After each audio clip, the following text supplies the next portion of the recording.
Hey guys, how's it going? Welcome to this video. Okay, so I did put out this video, this p2af5 code on a 2019 Jeep Compass, but I'm making this video essentially for just Chrysler Dodge vehicles in general. Essentially a lot of these vehicles have this issue where the start-stop feature starts having issues, and then you would get the check engine light, and then when you put it into OBD2 scanner, you get this code p2af5. Generally speaking, a lot of times this code doesn't really cause any driving issues or operational issues. There's been instances where the car shuts down after you come to a stop, or if you actually come to a stop and then turn it off and turn it back on, the code goes away. And people have driven with this, and then they turn off and turn it back on, and it goes away, and they haven't had any issues since. Essentially, it's some kind of glitch in the system, a relay, a fuse. There's a fuse relay associated with it, but I'll tell you guys what is essentially causing this issue, if you guys have this issue, and what's probably a pretty fast fix for this if you have this issue. So essentially, this code comes up in many instances. You could be driving and this code comes up. A lot of people get concerned about it, and essentially this code is for the stop-start relay being stuck in the on position.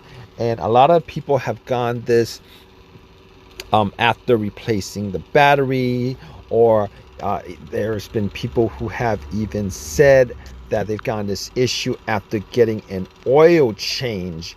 Now, I will tell you guys this, all right? If you're driving on the road and you get this message, a lot of people think that it's a very, very serious thing, considering you would get a message that says service engine stop safely, vehicle will shut off soon.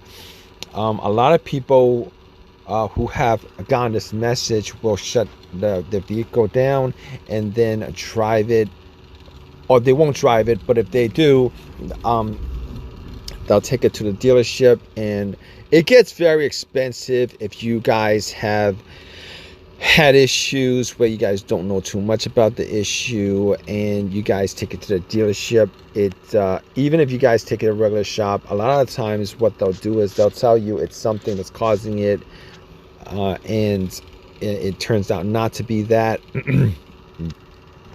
But a lot of times it goes away by itself.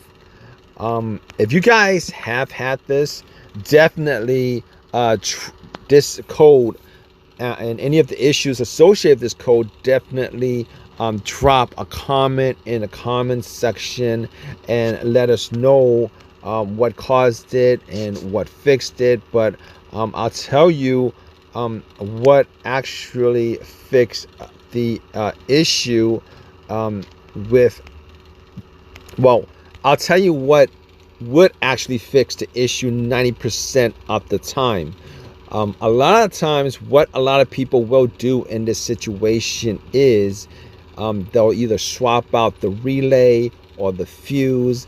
I know Chrysler's Dodge vehicles are not considered the most reliable vehicles, but this start-stop feature has only been around probably in the last 8 to 10 years, and there is the chances that something internal, like the car's computer, causing this issue, or the computer, car's ECU malfunctioning, causing this issue, or some kind of mechanical issue causing this issue, is virtually it's very, very, very rare.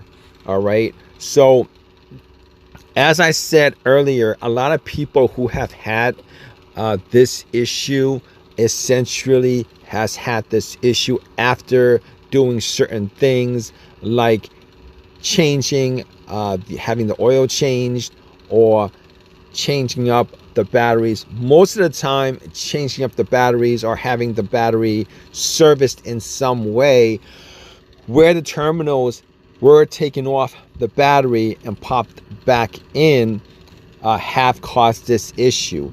All right, so 90% of the time what happens is, if you guys don't know too much about the start stop feature, when your car is on, what happens is the alternator is constantly charging your accessories in the vehicle. It's charging the battery in your vehicle.